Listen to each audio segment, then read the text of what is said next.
आज माता रमाई के जयंती के उपलक्ष्य में हम लोग यहाँ पर डॉक्टर बाबा साहब अम्बेडकर जी के प्रतिमा का अनावरण करने के लिए यहाँ पर उपस्थित हुए। लेकिन 2 दिन पहले ही मुझे खबर आई कि आज यहाँ पर डॉक्टर बाबा साहब अम्बेडकर जी के प्रतिमा का अनावरण करने की अनुमति प्रशासन ने नहीं दी है। और इसलिए जब मुझे आमंत्रित किया गया कि आपको बाबा साहब की प्रतिमा का अनावरण करना है, मैंने पूछा क्या अनुमति मिल गई है, तो इन्होंने कहा कि नहीं। देखिए, मैं पूरे विश्व में घूमता हूं, बाबा साहब अम्बेडकर जी की प्रतिमा का अनावरण करने के लिए, उद्घाटन करने के लिए मुझे यूएस में बुलाया जाता है, ऑस्ट्रेलिया में बुलाया जाता है, कनाडा में बुलाया जाता है। बाबा साहब अम्बेडकर जी की पूरे विश्व में जितने महापुरुष नहीं होंगे उतनी मूर्तियां बाबा साहब अम्बेडकर जी की पूरे विश्व में है। आज मैं मध्य प्रदेश के धरती पर हूं। यह ऐसा राज्य है जहां पर डॉक्टर बाबा साहब अम्बेडकर जी का जन्म हुआ। कुछ ही दूरी पर बाबा साहब अम्बेडकर जी की जन्मभूमि है। एक तरफ जापान में डॉक्टर बाबा साहब अम्बेडकर जी की प्रतिमा लगाई है। यूएस में कोलंबिया यूनिवर्सिटी में है, ऑस्ट्रेलिया में है, कनाडा में है, दुबई में है। पूरे विश्व में डॉक्टर बाबा साहब अम्बेडकर जी की प्रतिमा है। 4 साल पहले डॉक्टर बाबा साहब अम्बेडकर जी को अभिवादन करते समय बराक ओबामा का नाम पता है आपको? US ex president Barack Obama Baba Saheb Ambedkar जी को अभिवादन करते समय कहते हैं कि अगर डॉक्टर बाबा साहब अम्बेडकर हमारे देश में पैदा होते तो हम इस सूरज का नाम बदलकर उसको अम्बेडकर कर देते। एक तरफ पूरा विश्व डॉक्टर बाबा साहब अम्बेडकर जी को इतना मान सम्मान देता है, पूरा विश्व डॉक्टर बाबा साहब अम्बेडकर जी को मान सम्मान देता है, और जिस राज्य में डॉक्टर बाबा साहब अम्बेडकर जी का जन्म हुआ है उस राज्य में बाबा साहब के मूर्ति का अनावरण की अनुमति नहीं मिलती। ये शर्म की बात है आपके कलेक्टर के लिए, आपके प्रशासन के लिए, और इस मध्य प्रदेश के सीएम के लिए ये शर्म की बात है। ऐसे लोगों ने डूब मरना चाहिए जो नौकरी आप कर रहे हैं। जिस एग्जाम को पास करके आप कलेक्टर बने हो उस एग्जाम का नियोजन भी बाबा साहब अम्बेडकर ने किया हुआ। पब्लिक सर्विस कमीशन का नियोजन भी बाबा साहब ने किया हुआ। अरे उनकी बदौलत ये लाल गाड़ियों में घूम रहे हो। ये नागपुर के कैमरे लगे हुए देखो पीछे, आईबी के लोग घूम रहे हैं नागपुर से। आज मुझे डॉक्टर बाबा साहब अम्बेडकर जी के, मैंने अनावरण नहीं किया, मैं गया नहीं और जाऊंगा भी नहीं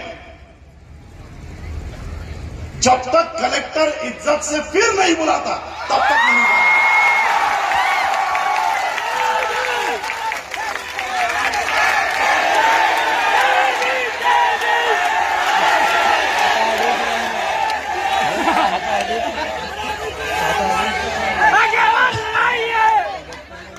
आज मुझे महाड़ के चौदार तालाब की याद आ रही है।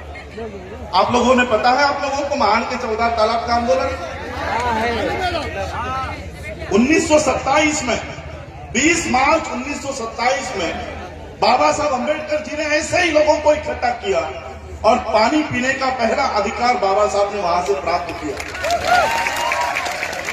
लेकिन यह अधिकार मिलने से पहले 1924 में यह रिजोल्यूशन पास किया गया था कि महाड़ का चौदार तालाब आज से सभी लोगों के लिए खुला है, सभी लोगों के लिए खुला है। बाबा साहब ने देखा 1924 उलट गई, 1925 उलट गई। अच्छा, ये देखो मुझे चिट्ठी आई है कि कलेक्टर महिला है।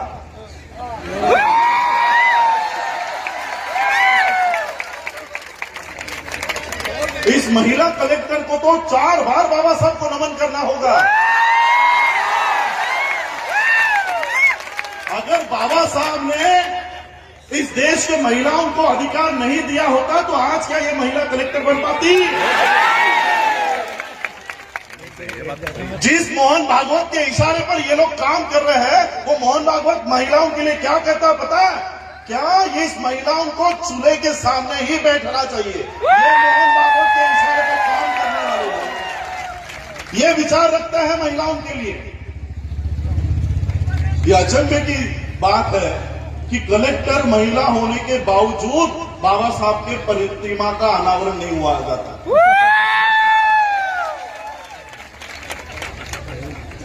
उन्नीस 1924 में जब महाड़ के 14 तालाब का पानी पीने की अनुमति उस समय के म्युनिसिपालिटी, जैसे आज आपकी ग्राम पंचायत ने आपको अनुमति दे दी थी, उस समय के ग्राम पंचायत ने अनुमति दे दी थी कि यह तालाब आज से सबके लिए खुला है।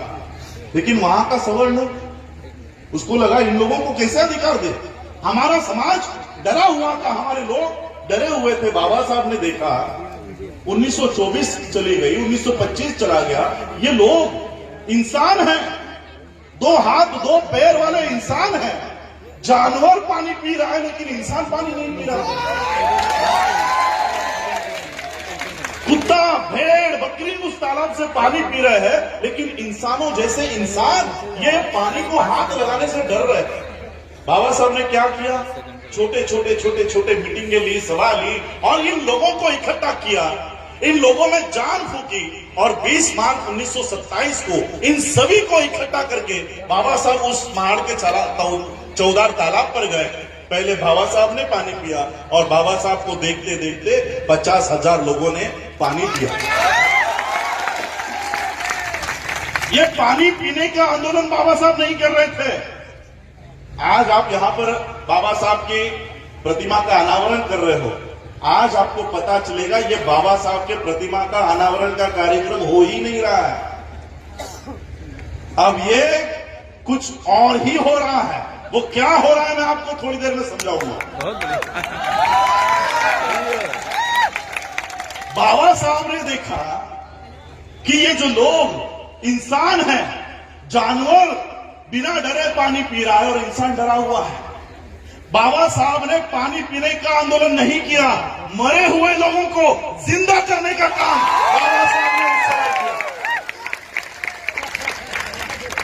और फिर बाबा साहब ने घोषित किया कि फिर आएंगे, 25 दिसंबर 1927 को फिर आएंगे।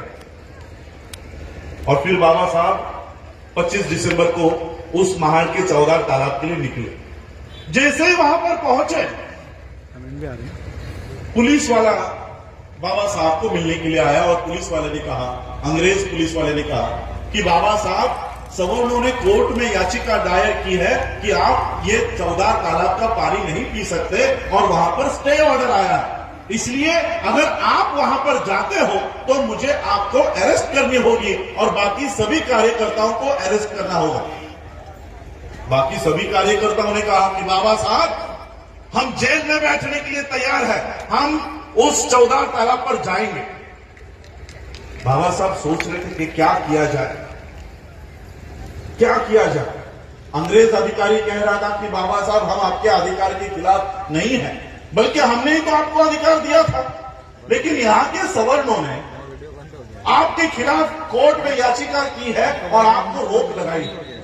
बाबा साहब ने सोचा कि ये जो सवर्ण है, ये सवर्ण क्यों हमें पानी पीने नहीं दे रहा? क्योंकि उसके धर्म ग्रंथ में लिखा हुआ है। और उसका धर्म ग्रंथ कौन सा है? मनुस्मृति में लिखा हुआ है। जब बाबा साहब को पता चला कि इस मनुस्मृति के कानून के अनुसार हमको पानी पीने के लिए जाने से मनाही किया जा रहा है, तब बाबा साहब महाड़ के 14 तालाब पर नहीं गए, बल्कि उस मनुस्मृति को बाबा साहब ने जला दिया कि इस मनुस्मृति के लिए आप हमको पानी पीने नहीं दे रहे हो, इस मनुस्मृति के लिखे हुए कानून के लिए आप हमको महाड़ के 14 तालाब पर जाने के लिए नहीं दे रहे हो। बाबा साहब ने 25 दिसंबर 1927 को जो मनुस्मृति चलाई है, आज 2021 तक वो अपना सर भी ऊपर उठा नहीं पा रही है।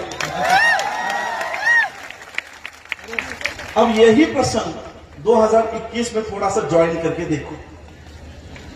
आपका ग्राम पंचायत आपको बाबा साहब के मूर्ति का अनावरण करने की परमिशन देती है। देती है कि नहीं देती है? लेकिन आपका कलेक्टर, आपका प्रशासन कहता है कि नहीं देंगे। अब मुझे बताओ, आप इंसान हो? अगर आप किसी कुत्ते को पत्थर मारते हो तो वो कुत्ता पत्थर को काटेगा या मारने वाले को काटेगा? तो ये जो कलेक्टर है ये पत्थर है।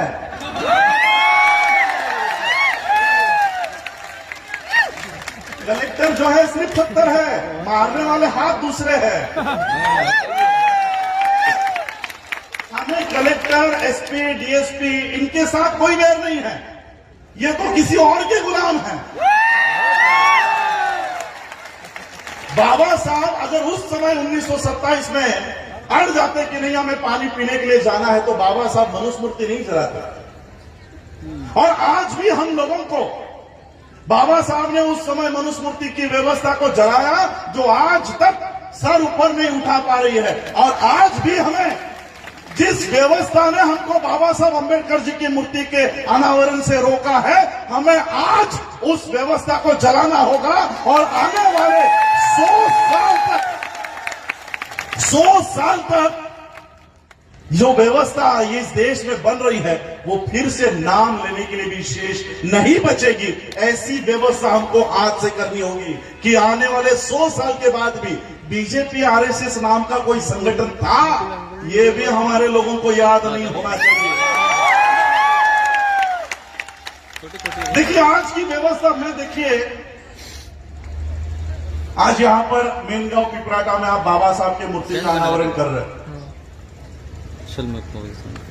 कलेक्टर ने आपको यहां से रोका, प्रशासन ने आपको यहां पर अनावरण करने से रोका। लेकिन मैं आप लोगों को कहना चाहता हूं, बाबा साहब अंबेडकर जी की मूर्ति का अनावरण यहां पर करने से अच्छा है एक एक अंबेडकर अपने घर में तैयार करो, एक एक अंबेडकर अपने घर में तैयार करो। मैं आज यहां से ऑफिशियल स्टेटमेंट करता हूं, आपके मेनगांव पिपराटा में से मुझे एक बच्चा डोनेट करो, उसको आईएएस बनाने की जिम्मेदारी, उसका खर्चा मैं उठाता हूं। उसको कलेक्टर बनाने का सारा खर्चा मेरा होगा। इस तरह से हमको बाबा साहब अंबेडकर जी के मिशन के लिए काम करना। आज जो व्यवस्था इस देश में बनी है, देखिए मैं तो आपके प्रशासन को भी बताना चाहता हूं, सीए के लिए जो कानून जब बना था, साल भर से मुस्लिम लोग शाहीन बाग में बैठे हुए थे। कोविड की वजह से फिर उनको जाना पड़ा। अब पिछले 2 महीने से किसान बैठे हुए हैं। 1 साल से मुस्लिम रास्तों के ऊपर है, 2 महीने से 3 महीने से किसान रास्तों के ऊपर है। हम लोग अगर रास्तों के ऊपर बैठना शुरू करते तो हमको 6 महीने, 3 महीने, 1 साल नहीं लगेगा। 31 दिसंबर 1817 से लेकर 1 जनवरी 1818 1 दिन लगेगा, सिर्फ 1 दिन। 1 दिन हमारा इतिहास है भीमा कोरेगांव का। हम लोग अगर रास्तों के ऊपर आ जाए, 1 दिन में इस व्यवस्था का हम परिवर्तन कर सकते हैं, इस व्यवस्था को उलट कर सकते हैं। लेकिन मैं आप लोगों को बताना चाहूंगा, सभी हम प्रशासन के ऊपर छोड़कर नहीं चलेगा, सारा दोष प्रशासन के ऊपर छोड़कर नहीं चलेगा। इनको लाया भी तो हमने, इनको लाया भी तो हमने। जो अधिकार बाबा साहब ने हमको दिए हैं, क्या वो अधिकार हम सुरक्षित रख पाए? क्या वो अधिकारों की रक्षा हम कर पाए? क्या बाबा साहब किस संघर्ष में बाबा साहब ने हमको अधिकार प्राप्त करके दिए हैं, क्या उसकी जानकारी हम लोगों को है? आज ऐसे लोग हमारे सीएम बन जाते हैं, पीएम बन जाते हैं, ये किनके वोटों की वजह से? बाबा साहब अंबेडकर जी जब भारत में आए पढ़ाई करने के बाद, तब उस समय अंग्रेजों के शासन में एक नया कानून, एक नया संविधान बनाने की प्रक्रिया चल रही थी। गवर्नमेंट ऑफ इंडिया एक्ट 1935 का निर्माण हो रहा था। और उस कानून में, उस संविधान में इस देश के लोगों को क्या क्या अधिकार मिलने चाहिए, इसकी सारी जानकारी इकट्ठा की जा रही थी। South bureau committee, Simon commission Bharat में आ रहे थे, सभी लोगों से मुलाकात कर रहे थे, इंटरव्यू ले रहे थे, उनके मत जान रहे थे। और ऐसे ही 1917-1919 में south bureau committee, Simon commission Bharat में आया और उन्होंने इस देश में वोट का अधिकार किन किन लोगों को देना चाहिए, इसके लिए मुलाकात उन्होंने शुरू कर दी। इस मुलाकात के लिए उन्होंने गांधी को बुलाया, तिलक को बुलाया, नेहरू को बुलाया। गांधी का और तिलक का कहना था कि इस देश में वोट देने का जो अधिकार है, ये वोट देने का अधिकार सिर्फ 3 वर्गों को मिलना चाहिए, सिर्फ 3 वर्गों को। अंग्रेजों ने पूछा कौन से 3 वर्ग? गांधी जी ने कहा कि जो लोग पढ़े लिखे हैं, कम से कम 8वीं पास होने का सबूत दिखा सकते हैं, ऐसे ही लोगों को वोट देने का अधिकार इस देश में होना चाहिए। दूसरा वर्ग, जो लोग इनकम टैक्स भरते हैं, प्रॉपर्टी टैक्स भरते हैं, ऐसे ही लोगों को वोट देने का अधिकार इस देश में होना चाहिए। और तीसरा वर्ग, इस देश के राजा, महाराजा और संस्थानिक, इन लोगों को वोट देने का अधिकार होना चाहिए। अब बाबा साहब को इस बात का पता चला कि गांधी जी ने इस तरह की मांग अंग्रेजों के सामने रखी। बाबा साहब अंबेडकर जी ने साउथ ब्यूरो कमेटी को, साइमन कमीशन को मुलाकात देकर कहा कि गांधी जी के निकषों के अनुसार, उनके इच्छा के अनुसार अगर आप इस देश में वोट देने का अधिकार लागू करोगे तो हमारे लोगों को वोट देने का अधिकार ही नहीं मिलेगा। अंग्रेजों ने पूछा कैसे नहीं मिलेगा, हमें बताओ। बाबा साहब ने कहा मनुस्मृति के कानून के अनुसार हम लोगों को पढ़ाई लिखाई करने का अधिकार ही नहीं है। अगर पढ़ाई लिखाई करने का अधिकार ही नहीं हो तो 8वीं पास होने का सबूत कहां से लाएंगे? मनुस्मृति के अनुसार हम लोगों को पैसा इकट्ठा करने का अधिकार नहीं है, नौकरी करने का अधिकार नहीं है, व्यवसाय बिजनेस करने का अधिकार नहीं है। अगर हम लोगों के पास पैसे ही नहीं हो तो टैक्स किसके ऊपर भरेंगे? टैक्स की रिसीट कहां से लाएंगे? और राजा महाराजा तो हम लोग को है ही नहीं, तो हमको तो वोट का अधिकार ही नहीं मिलेगा। तो अंग्रेजों ने बाबा साहब से पूछा, तो बाबा साहब आपके लोगों को अगर वोट देने का अधिकार देना है तो हमें क्या करना होगा? बाबा साहब ने कहा, एक तो हम आपको 8वीं पास होने का सबूत नहीं दिखा सकते, इनकम टैक्स की, प्रॉपर्टी टैक्स की रिसीट नहीं दिखा सकते, लेकिन एक बात जरूर आपको साबित करके देंगे। अंग्रेजों ने कहा कौन सी? बाबा साहब ने कहा हम इस देश में पैदा हुए हैं, हर साल हमारी उम्र बढ़ती है, और इसलिए अगर आपको इस देश में वोट देने का अधिकार देना है तो हमारे उम्र के आधार पर दीजिए, हमारी उम्र के आधार पर दीजिए। बाबा साहब अम्बेडकर जी के इस बात को मानते हुए अंग्रेजों ने एडल्ट फ्रेंचाइज नाम का कानून तैयार किया। आज भी ये एडल्ट फ्रेंचाइज इस देश में लागू है। उस समय अंग्रेजों ने 21 साल के हर स्त्री को और हर पुरुष को वोट देने का अधिकार दे दिया। ये डॉक्टर बाबा साहब अम्बेडकर जी की वजह से हम लोगों को, सभी भारत के लोगों को वोट देने का अधिकार प्राप्त हुआ। लेकिन क्या ये अधिकार हम लोग सुरक्षित रख पाए? अभी तो चलो, जैसे हम कहते हैं कि तोते की, वो जो राक्षस की जान तोते में होती है, वैसे मोदी जी की जान ईवीएम में है।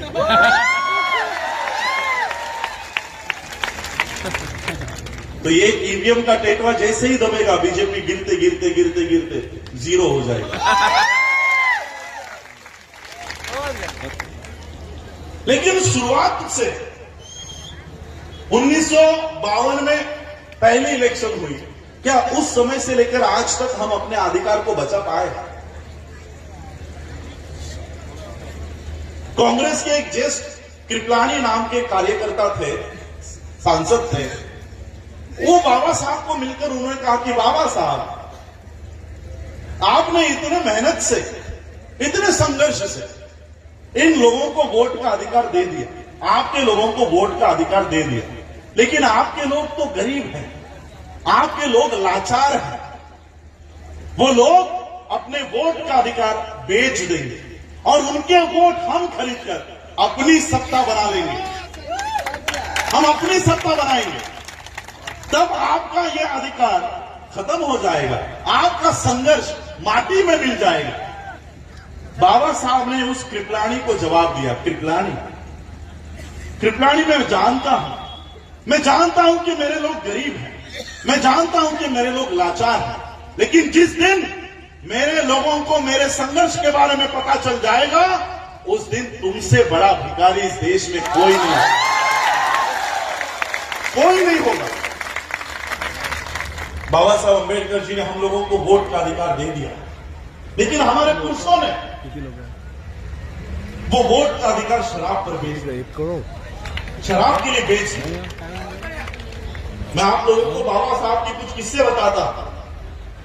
बाबा साहब जब पढ़ाई करने के लिए लंदन में जाया करते थे, ग्रेस इन में जाया करते थे, न्यूयॉर्क में जाया करते थे। आज भी कनाडा का तापमान -2 डिग्री है, बर्फ गिर रहा है।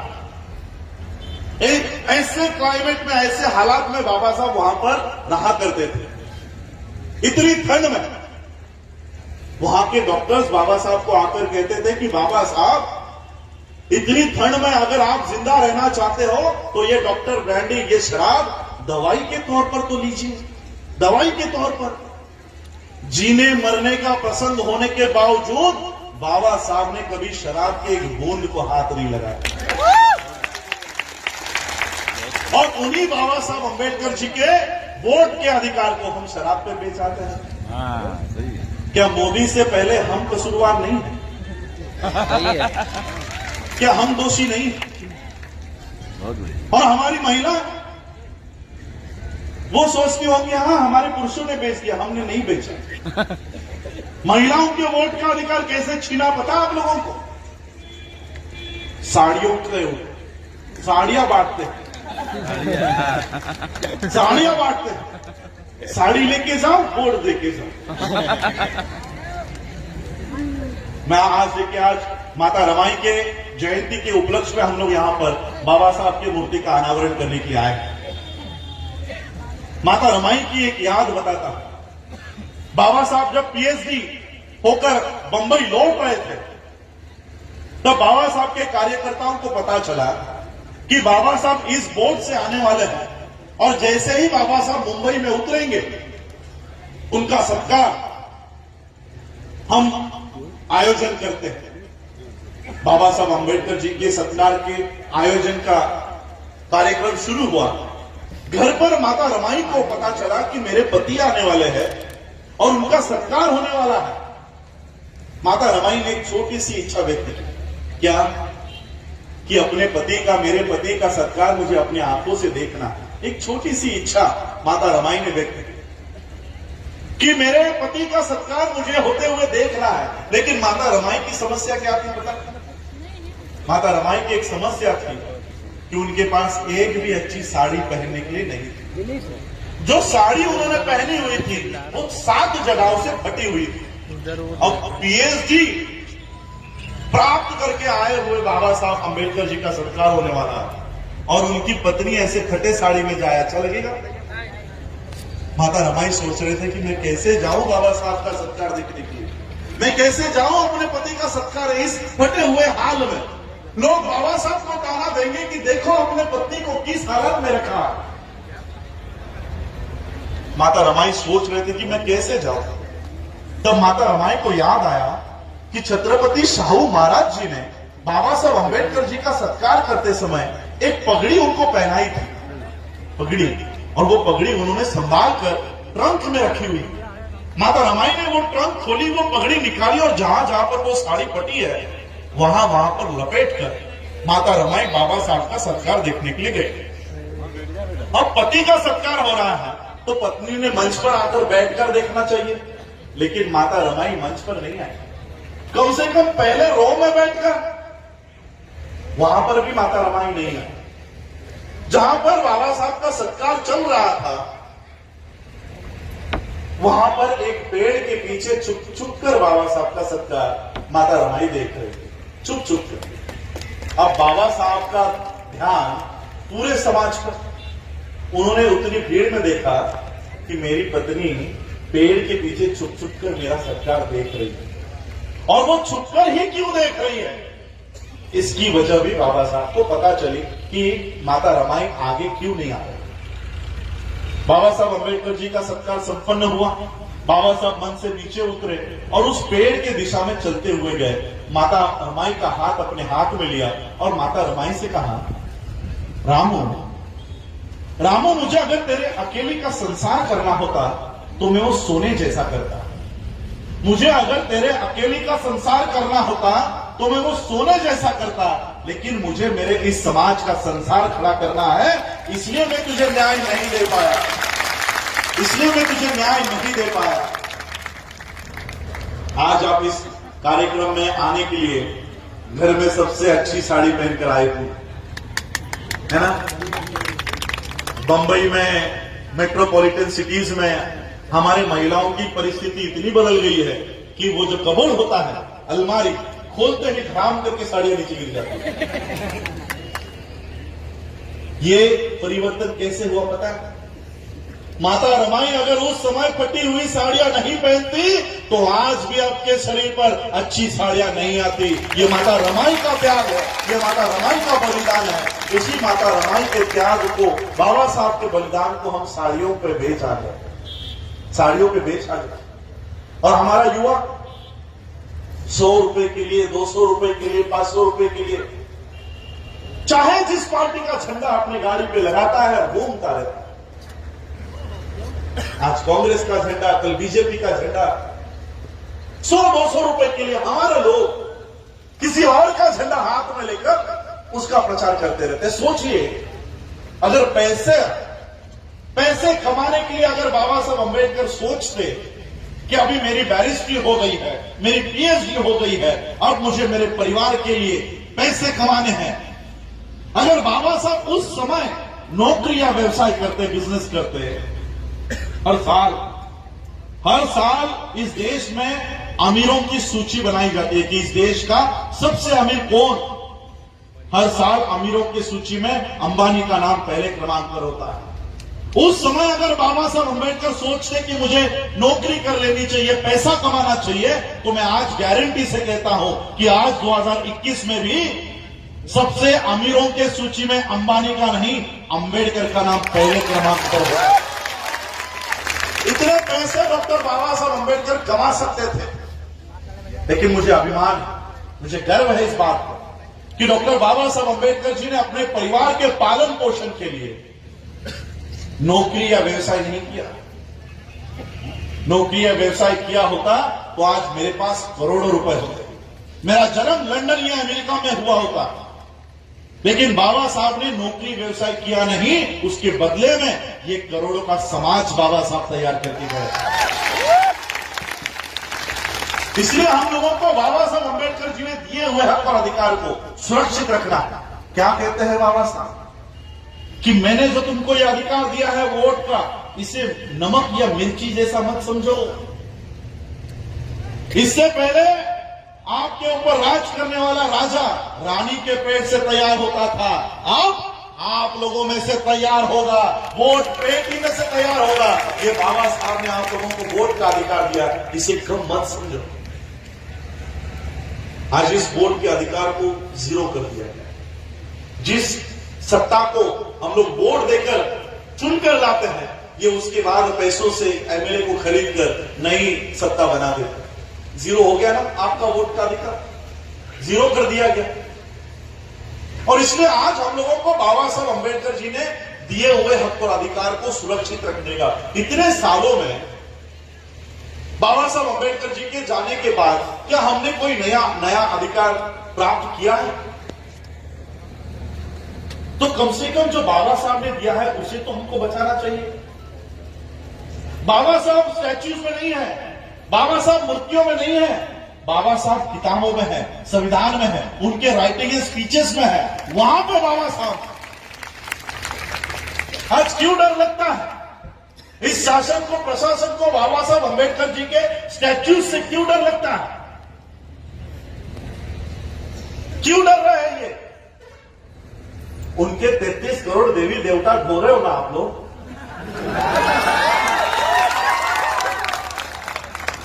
उनके 33 करोड़ देवी देवता आप लोग ढो सकते हो, क्या एक बाबा साहब की मूर्ति इनको हजम नहीं होती?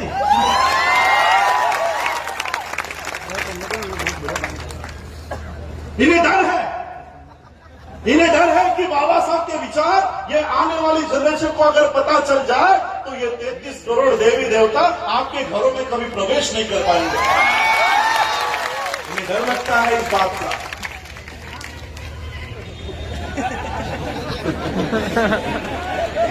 वो तो है। तो इसलिए हम लोगों को बाबा साहब के विचारों के ऊपर उस तरह से चलना चाहिए। बाबा साहब अंबेडकर जी ने जो संविधान आज हम लोगों को दिया है, वो संविधान आज इस देश से नष्ट करने की ये सभी लोग तैयारी कर रहे हैं। संविधान दिए हुए कितने साल हो गए? 72 इयर्स हुए। आज 2021 चल रहा है। 1950 में संविधान लागू हुआ। कितने इयर्स हो गए? 71 इयर्स। मनुस्मृति कितने सालों तक थी? 2500 साल।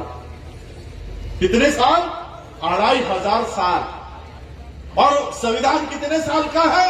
70 साल का। 2500 साल के मनुस्मृति को 70 साल के संविधान से डर लगने लग गया है।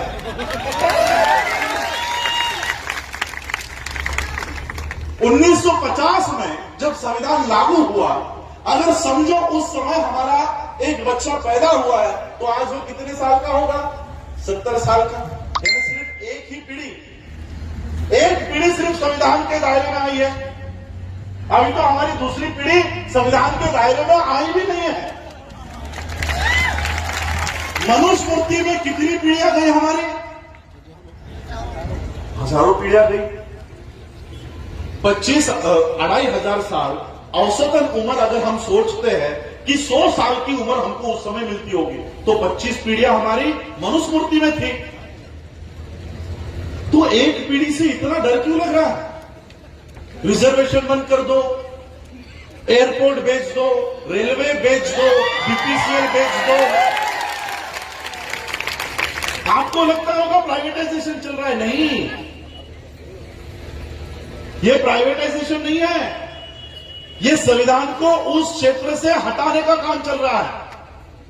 अगर बीपीसीएल पब्लिक सेक्टर है तो संविधान वहां पर लागू है। अगर बीपीसीएल बेच दिया अडानी अंबानी को, क्या उस पर संविधान लागू होगा? रेलवे आज भारत सरकार का उपक्रम है तो संविधान उसके ऊपर लागू है। अगर रेलवे अडानी को बेच दिया, क्या संविधान उस पर लागू होगा? तो ये रेलवे बेचा नहीं जा रहा, ये एयर इंडिया बेची नहीं जा रही, ये आपके पब्लिक सेक्टर बेचे नहीं जा रहे, वहां से संविधान को खत्म किया जा रहा है। क्यों? एक पीढ़ी हमारी वहां पर आई है और एक ही पीढ़ी में आपको संविधान से इतनी दिक्कत होने लग गई। 25 पीढ़ियों से संविधान आपके मनुस्मृति में हम लोग जी रहे थे। अब एक पीढ़ी हमारी यहां पर कंप्लीट भी नहीं हुई है। 100 साल अगर उस व्यक्ति को पूरे होने हैं तो अभी और 30 साल बाकी है। मैं आपको बताता हूं इनको संविधान से दिक्कत क्यों है, क्यों ये संविधान से डर रहे हैं। बाबा साहब अंबेडकर जी का एक उदाहरण आपको बताता हूं कि क्यों ये संविधान को इतना काटते हैं। बाबा साहब अंबेडकर जी छोटे थे, कुछ 7वीं 8वीं कक्षा में पढ़ रहे थे। उनके पिताजी रामजी बाबा ये मिलिट्री में, जैसे यहां पर महू में उनके पिताजी का ट्रांसफर हुआ था और यहां पर ही बाबा साहब अंबेडकर जी का जन्म हुआ, उसी तरह से उनके पिताजी का ट्रांसफर होते रहता। रामजी बाबा का ट्रांसफर हो गया और बच्चे स्कूल में पढ़ाई कर रहे थे, उनकी वैकेशन लग गई, छुट्टियां लग गई, तो पिता को लगा कि अपने बच्चों को मिल लेना चाहिए। तो अपने पिता ने, बाबा साहब अंबेडकर जी के पिता ने बाबा साहब अंबेडकर जी के नाम से टेलीग्राम किया कि बच्चों छुट्टियां अगर लग गई है तो मुझे मिलने के लिए मेरे कैंप पर आ जाओ, ये ट्रेन पकड़ो और ये ट्रेन पकड़कर यहां पर उतरो, मैं आप लोगों को लेने के लिए आ जाऊंगा। किस दिन निकलने वाले हो उसका टेलीग्राम जरूर कर देना। रामजी बाबा ने बाबा साहब को टेलीग्राम करके बुला लिया। बाबा साहब ने टेलीग्राम करके अपने पिता को बता दिया कि हम इस तारीख को निकलेंगे और इस दिन स्टेशन पर आ जाएंगे, आप हमको लेने के लिए आ जाएंगे। अब ये टेलीग्राम रामजी बाबा को मिला ही नहीं और बच्चे निकल गए। ट्रेन में बैठकर स्टेशन पे आकर खड़े हो गए, ट्रेन आकर उनको छोड़कर चली गई, सारे लोग चले गए। ये बच्चे स्टेशन पर अपने पिता की राह देख रहे हैं कि हमारे पिता अब आएंगे। अब पिता को पता ही नहीं कि बच्चे कब आने वाले। स्टेशन मास्टर ने देखा कि सब लोग चले गए, ये बच्चे यही खड़े हैं। उस स्टेशन मास्टर बच्चों के पास आया और बच्चों को पूछा कि कहाँ जाना है, कपड़े से तो अच्छे घर के लग रहे हो, सवर्णों के बच्चे लग रहे हो, कहाँ जाना है? तो बाबा साहब ने कहा कि मेरे पिताजी मिलिट्री में ऑफिसर है, हमको इस पते पर जाना है। तो उस स्टेशन मास्टर ने वहीं पर नजदीक में बैलगाड़ी वाला खड़ा था, उसको बुलाया कि देखो ये मिलिट्री ऑफिसर के बच्चे हैं, इन्हें यहां पर छोड़ दो। तो उस बैलगाड़ी वाले ने उन बच्चों को बैलगाड़ी में बिठा दिया और वो बैलगाड़ी रामजी बाबा जहां पर थे वहां के लिए निकल पड़ी। बैलगाड़ी शुरू होते ही वो बैलगाड़ी वाला बच्चों से बात करने लग गया कि तुम कहां से आए हो, कौन सा गांव है, जाति कौन सी है। और जैसे ही जाति पता चली, बैलगाड़ी वाले ने बैलगाड़ी रोकी और सभी बच्चों को गालियां देकर नीचे उतार दिया कि तुम तो मुझे सवर्णों के बच्चे लग रहे थे, तुम तो अछूतों के बच्चे हो, अभी के अभी नीचे उठो। सभी बच्चे नीचे उतार दिए गए। बाबा साहब ने कहा कि ज्यादा पैसे ले लो लेकिन हमको छोड़ दो, हमको हमारे पिता के यहां छोड़ो। तो बैलगाड़ी वाला बोला पैसे दे रहे तो इनको छोड़ता हूं, लेकिन तुम लोग अछूतों के बच्चे हो इसलिए मेरे बैलगाड़ी में नहीं बैठ सकते, मेरे बैलगाड़ी के पीछे चलते चलते आना, मेरे बैलगाड़ी में नहीं बैठना। और जब तुम थक जाओगे तब मुझे बताओ, अगर बैठना तब मैं नीचे उतर जाऊंगा, तुम्हारे बगल में नहीं बैठूंगा। और फिर बाबा साहब का ये सफर शुरू हो गया। 4-5 किलोमीटर पैदल चलने के बाद बाबा साहब, सारे बच्चे, बाबा साहब के भाई सब थक गए। उन बच्चों ने, बाबा साहब ने बैलगाड़ी वाले से कहा कि आपके पास वो पानी है, मुझे थोड़ा सा पानी दो, मुझे प्यास लगी, मुझे प्यास लगी। बैलगाड़ी वाले ने कहा कि मैं तुम्हें अपना पानी नहीं पिला सकता क्योंकि तुम अछूतों के बच्चे हो, मैं अपना पानी नहीं पिला सकता, लेकिन अगर आगे कोई तालाब आता है, नाला आता है तो मैं गाड़ी रुका दूंगा, तुम लोग पानी पीकर आ जाना। बहुत दूर चलने के बाद भी कोई तालाब नहीं आ रहा था, कोई पानी का ठिकाना नहीं दिखाई दे रहा था। उस बैलगाड़ी वाले को दया आई, उसने देखा कि आगे कुछ पानी दिख रहा है, उसने बैलगाड़ी रोकी और बच्चों को कहा कि देखो वहां पर थोड़ा पानी दिखाई दे रहा है। और सभी बच्चे भागते भागते उस पानी के यहां गए, देखा तो वो तो कीचड़ है, कीचड़, लेकिन प्यास लगी है। वो सारी मिट्टी बाबा साहब ने हटाई और अपने आप को झुकाकर बाबा साहब ने मुंह लगाकर उस कीचड़ में से गंदा कीचड़ का पानी बाबा साहब ने पिया। कपड़े गंदे हो गए थे, मुंह पे मिट्टी लग गई थी। थोड़ी देर में बाबा साहब अपने पिता के यहां पहुंचे। जैसे ही पिता के यहां पहुंचे, पिता को गले लगाकर बाबा साहब रो रो कर, फूट फूट कर रो रहे थे कि ये मेरे साथ ऐसा क्यों इसने किया, मेरे साथ ऐसा बर्ताव क्यों किया। बाबा साहब के पिताजी ने कहा कि यही व्यवस्था तुझे बदलनी है, यही व्यवस्था तुझे बदलनी है, यही व्यवस्था तुझे बदलनी है। और फिर उसी बच्चे ने बड़े होने के बाद इस देश को ऐसा संविधान निर्माण करके दिया जो सिर्फ इस देश का ही नहीं, पूरे विश्व का सर्वोत्कृष्ट संविधान माना गया। ऐसा संविधान बाबा साहब अम्बेडकर जी ने इस देश को दिया। पानी का बोतल को दो। मनुस्मृति के कानून के अनुसार डॉक्टर बाबा साहब अम्बेडकर जी को कीचड़ का पानी पीने के लिए मजबूर कर दिया गया था। मनुस्मृति का कानून था जब बाबा साहब छोटे थे तभी। आज कौन सा कानून है? संविधान का। मनुस्मृति के कानून में कीचड़ का पानी बाबा साहब पीते थे, संविधान के कानून में बिस्लरी का पानी हम पीते हैं। कितना बड़ा बदलाव है, कितना बड़ा, और कितने सालों में? 70 सालों में। 70 सालों में मनुस्मृति के कानून में बाबा साहब को बैलगाड़ी में बैठने नहीं दिया जाता था, संविधान के कानून में हम हवाई जहाज उड़ाते थे। 70 साल में। मैं थोड़ा सा बंबई से हूं, इसलिए मेरी भाषा थोड़ी खराब है, इसलिए उस भाषा का प्रयोग करता हूं। माता बहनें मुझे माफ करें। ये 70 साल के संविधान से 2500 सालों की मनुस्मृति की फट रही है, फट गई है इनकी, कि और 5 साल अगर रहा, और अगर 5 साल इस देश में संविधान रहा तो ये लोग तो पीएम बन जाएंगे, ये लोग हम पे राज करेंगे। और इसलिए ये सभी माध्यम से, चाहे वो प्रशासन हो, न्यायपालिका हो, संसद हो या मीडिया हो, सभी माध्यम से संविधान को खत्म करने पे तुले हुए हैं, सभी माध्यम से। और इसलिए मैं आप लोगों को यही बताना चाह रहा हूं कि बाबा साहब ने पहचाना कि हमारा संघर्ष पुलिस से नहीं है, हमारा संघर्ष प्रशासन से नहीं है, हमारा संघर्ष मनुस्मृति के कानून के व्यवस्था से है। और इसलिए बाबा साहब ने उस व्यवस्था को उल्टा किया। बाबा साहब ने उस व्यवस्था को, आप संविधान घर पे जाके पढ़िए, आर्टिकल 13 पढ़िए, संविधान की किताब है आपके पास, गूगल कर लीजिए, डाउनलोड कर लीजिए। आर्टिकल 13 में क्या लिखते हैं पता है बाबा साहब? बाबा साहब लिखते हैं कि आज से, यानी 26 नवंबर 1949 और 26 जनवरी 1950 की आज से इस देश में जितने भी कानून हैं, जितनी भी मनुस्मृति है, वो आज से मैं शून्य घोषित करता हूं। एक लाइन में बाबा साहब अंबेडकर जी ने इस मनुस्मृति की व्यवस्था को हमेशा हमेशा के लिए खत्म कर दिया।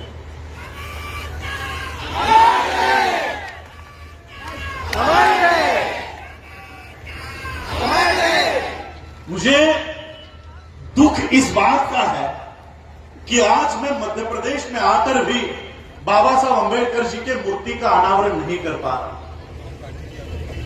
और हम इनके सूचना का पालन करेंगे, कलेक्टर के, एसपी के, प्रशासन के सूचना का पालन करेंगे। उन्होंने कहा ना नहीं करने देंगे, नहीं करेंगे। मैं आप लोगों को बताना चाहता हूं कि जिस धरती पर, जिस राज्य में बाबा साहब का जन्म हुआ, उन बाबा साहब आपके अनुमति की मोहताज नहीं है। आप अगर यहां पर बाबा साहब की प्रतिमा का अनावरण करने नहीं दे रहे हो, तो क्या बाबा साहब अंबेडकर जी की प्रतिमा या बाबा साहब अंबेडकर जी की आइडेंटिटी कम होने वाली है? बिल्कुल नहीं। मैं आपको मेरे साथ हुआ किस्सा बताता हूं। मैं संयुक्त राष्ट्र के मीटिंग के लिए, यूनाइटेड नेशन के मीटिंग के लिए, जब मैं मेरे ख्याल से जापान में था, जापान या वियतनाम में था, 125 देश के प्रतिनिधि वहां पर थे। खुद इस देश के उपराष्ट्रपति वेंकैया नायडू भी वहां पर। हम लोग 25 से 30 हजार लोग 5 दिन के लिए वो कॉन्फ्रेंस चल रही थी। तो हम क्या करते थे, अलग अलग देश के लोगों से जान पहचान करते थे, ऑस्ट्रेलिया के लोगों से, जापान के लोगों से, चाइना के लोगों से, अलग अलग देश के लोगों से मिलते थे, बातें करते थे। और वो अलग अलग देश के लोग भी सभी देश के लोगों के साथ पहचान कर रहे थे। लंच ब्रेक में जब हम लोग घूम रहे थे तो चाइना के लोग हमारे सामने आए, चाइना के कुछ बनते जी, चाइना के कुछ डेलीगेट्स, और उन्होंने हमको सवाल किया कि आप लोग कौन से देश से हो, विच कंट्री? तो हमने उनको जवाब दिया, इंडिया, भारत से हम लोग। क्या कहा पता है चाइना के लोगों ने? ये 2 साल पहले की बात है। चाइना के लोग उस समय उन्होंने हमको जवाब दिया, ओ अंबेडकर इंडिया, आज भी इस देश की पहचान मोदी का या गांधी का भारत के नाम से नहीं होती, अंबेडकर के भारत के नाम से। चाइना में डॉक्टर बाबा साहब अंबेडकर जी का वेटिंग फॉर वीजा वहां पर स्कूलों में पढ़ाया जाता है। मेरे फेसबुक पेज पे कभी आप विजिट करो, मेरे ख्याल से फरवरी 2019 और 2020 के तारीख में अगर पीछे जाते हो तो ऑस्ट्रेलिया का एक लाइव वीडियो मैंने किया है। ऑस्ट्रेलिया का कोर्ट, न्यायालय, आम आदमी का नहीं, जहां पर जजेस को पढ़ाया जाता है, जज को पढ़ाया जाता है, उन जजेस की ट्रेनिंग बाबा साहब के प्रतिमा के सामने होती है। जाकर देखो मेरे फेसबुक पेज पे, मूट कोर्ट में बाबा साहब की प्रतिमा वहां पर लगाई रखी है और सभी जज बाबा साहब को सामने रखकर पढ़ाई करते हैं। इस पिपराटा के या इस मेन गांव के कलेक्टर के परमिशन की जरूरत नहीं है बाबा साहब के आइडेंटिटी के लिए। बाबा साहब के वजह से आपकी आइडेंटिटी है। और इसलिए मैं आप लोगों से कहना चाहूंगा, या आपको बाबा साहब की मूर्ति बनाने नहीं देते, या आपको बाबा साहब की मूर्ति लगाने नहीं देते, घर घर में अंबेडकर पैदा करो, घर घर में अंबेडकर निर्माण करो। यही बाबा साहब को सही आदरांजलि होगी, सही अभिवादन होगा। और जिस किसी बच्चे को परीक्षा में या पढ़ाई में दिक्कत होती है, फाइनेंशियल कुछ अड़चन आती है, वो हम उठाने को तैयार है, वो हम आगे लेकर जाने के लिए उस बच्चे को तैयार है। और इसलिए मैं आज यहां पर आप लोगों के, मैं बाबा साहब अंबेडकर जी के प्रतिमा का हम लोग वहां पर नमन करेंगे, उनको अभिवादन करेंगे। आप लोगों के जज्बे को मैं सलाम करता हूं। मुझे कई फोन आए यहां नहीं आने के लिए कि आप मत आओ, प्रोग्राम कैंसिल हो गया है, प्रोग्राम को परमिशन नहीं है। मैंने कहा ठीक है, मूर्ति के आने वाले को परमिशन नहीं है, हम सभा को संबोधित करेंगे, हम सभा में जाएंगे, हम सभा में जाएंगे। और इसलिए मैंने आपको 2 दिन पहले का एक वीडियो देखा 27 सेकंड का। यहां की महिलाएं आगे आकर इस पुलिस प्रशासन को भगा रही है, पुलिस प्रशासन को भगा रही है। मैं मोदी जी से कहना चाहूंगा कि मोदी जी, आपको तो हम नहीं, हमारी महिलाएं काफी है, हमारी महिलाएं काफी है।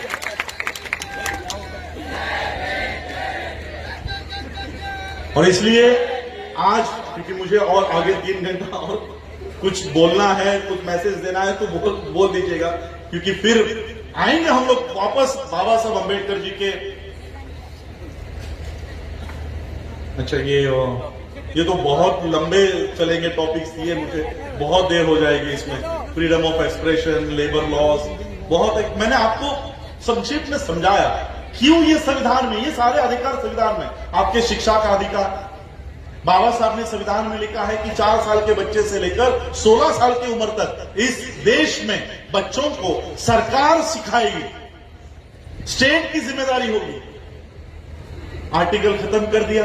अब जिम्मेदारी किनके ऊपर डाल दी है? अंबानी के ऊपर, अडानी के ऊपर, रायन इंटरनेशनल, ऑक्सफोर्ड, कैम्ब्रिज। क्या हमारे बच्चे उस स्कूल में जा पाएंगे?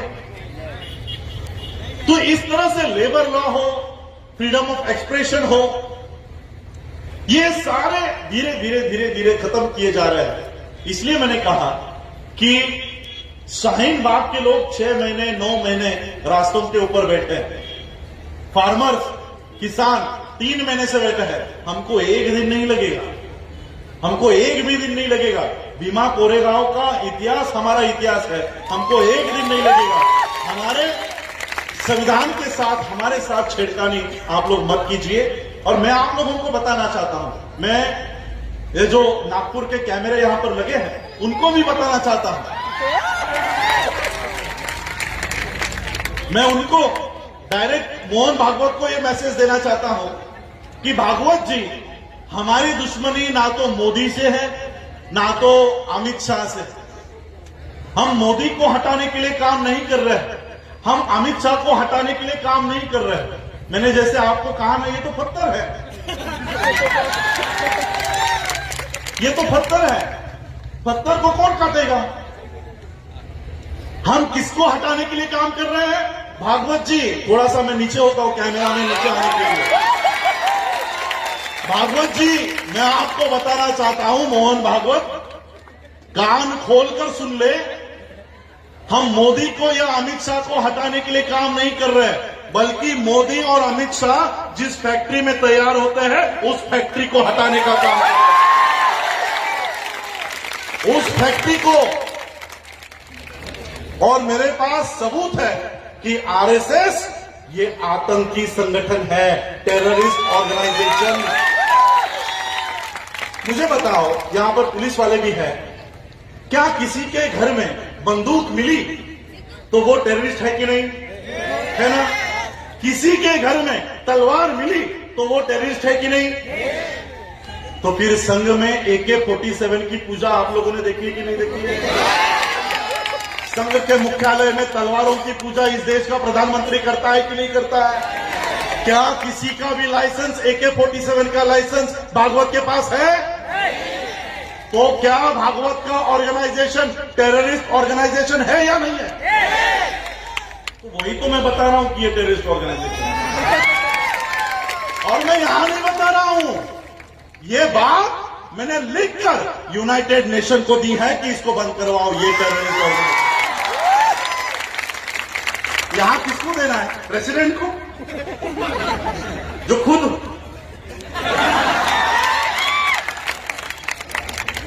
जो खुद लोगों के पैर पड़ रहा है, उसके पास देना है।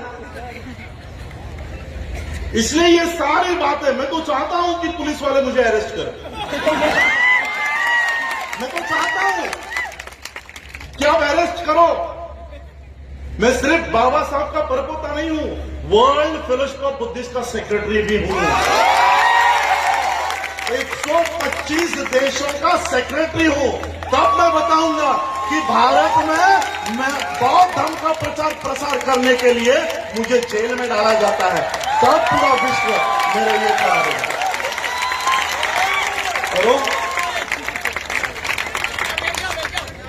ये सिर्फ मीडिया के ऊपर, जी न्यूज के ऊपर, इंडिया टुडे के ऊपर मेरे लिए लिख देते हैं कि ये पाकिस्तानी है, ये दाऊद इसको फंड करता है, पाकिस्तान पैसे देता है, सिर्फ इतना लिखते हो, इतना न्यूज चलाते हो। और बीजेपी के एक MP ने अमित शाह को मेरे नाम से लेटर लिख दिया कि इसको अरेस्ट करो। मैं बोल रहा हूं करो, ताकि वर्ल्ड के सारे ऑर्गेनाइजेशंस मेरे लिए फाइट वहां से करेंगे। और मैं आप लोगों को भी बताना चाहता हूं, बाबा साहब अंबेडकर जी ने जाते जाते हमको ऐसा संगठन देकर गए, जिस संगठन के ये नेतृत्व कर रहा है, जिस संगठन का मैं काम कर रहा हूं, बुद्धिस्ट सोसाइटी ऑफ इंडिया, भारतीय बौद्ध महासभा, जाते जाते बाबा साहब अंबेडकर जी हमको 125 देशों के साथ जोड़कर चले गए।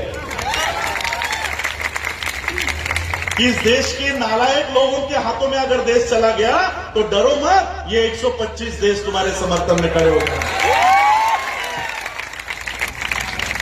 ये खड़े हो जाएंगे। और इसलिए मैं आप लोगों को बताना चाहता हूं, आप लोग भी बाबा साहब की इस संस्था से जुड़ो, बुद्धिस्ट सोसाइटी ऑफ इंडिया, भारतीय बौद्ध महासभा से जुड़ो। और मैं आप लोगों को गारंटी देता हूं कि आपकी ये जो छोटे छोटे बच्चे बैठे हैं ना, इनके गाल पर भी अगर किसी ने चाटा मार दिया तो 125 देश के लोग यहां पर हमारे सुरक्षा के लिए काम करेंगे और कर रहे हैं। फ्रीडम ऑफ एक्सप्रेशन की आप लोगों ने चिट्ठी भेजी, आप लोगों ने देखा होगा किसानों का आंदोलन जब शुरू हुआ तो बड़ी बड़ी दीवारें बनाई जा रही थी। यूपी से आने वाले, हरियाणा से आने वाले किसान वहां पर ना पहुंचे, इसलिए बड़े बड़े गड्ढे किए जा रहे थे, दीवारें लगाई जा रही थी। एक मैसेज आया सिर्फ यूनाइटेड नेशन से, एक मैसेज, क्या कि इन लोगों को अपना आंदोलन करने का अधिकार है, भारत सरकार उनको नहीं रोक सकती। तब से इन्होंने दीवारें हटाने शुरू कर दी। एक मैसेज आया, अभी इन्होंने खिल्ले लगाए, फिर से मैसेज आया कि आप लोग ये नहीं कर सकते, खिल्ले उखाड़ना शुरू कर दिए। भारत के बाहर हमारे सुरक्षा के लिए एक बहुत बड़ा ऑर्गेनाइजेशन काम करता है, यूनाइटेड नेशंस काम करता है, ह्यूमन राइट्स कमीशन काम करता है, यूएससीआईआरएफ काम करता है। हम लोगों को पता है कि कौन से संगठन हैं जो हमारा आवाज भारत के बाहर से हमारे लिए खड़ा करते हैं। वहां तक जाने का काम भी मैं कर रहा हूं, यूनाइटेड नेशंस में हमारी बातों को रखने का काम कर रहा हूं, ईवीएम के खिलाफ वहां पर पिटिशन डालने का काम हम लोग कर रहे हैं। और इसलिए इस मूवमेंट से भी आप लोग जुड़िए। और यही मैं कहना चाहता हूं, और मैं आप लोगों को जाते जाते एक ही बात बताना चाहता हूं। आज आप लोगों ने मुझे यहां पर बुलाया कि बाबा साहब का वंशज है, बाबा साहब के घर का या परिवार का कोई सदस्य है। मैं आप लोगों को बताना चाहता हूं, जब बाबा साहब के 4 बच्चे मरे तब बाबा साहब अपने बच्चों को बचाने का काम नहीं कर रहे थे। आपके बच्चे नहीं मरने चाहिए, इसलिए बाबा साहब काम कर रहे थे। इसलिए मैं जो यहां पर खड़ा हूं, ये बाबा साहब का वंशज नहीं है। ये जो मेरे यहां पर खड़े हैं, ये बाबा साहब के सही वारिस है। ये जो मेरे यहां बैठा है, ये बाबा साहब का खून है। और इसलिए हम लोगों को इकट्ठा होकर बाबा साहब ने जो हक और अधिकार हम लोगों को दिए हैं, उसको बचाने का काम हम लोगों को करना चाहिए। बाबा साहब को यही सच्ची आदरांजलि होगी, यही सच्चा अभिवादन होगा। और मैं फिर से आप लोगों के मेलगांव पिपराटा के लोगों को दिल से सलाम करता हूं कि बाबा साहब के सिर्फ एक मूर्ति के लिए, एक प्रतिमा के लिए अगर आप इतना झट सकते हो, लड़ सकते हो, तो बाबा साहब के अधिकारों को बचाने के लिए भी आप लोगों को इसी तरह से आगे आना होगा।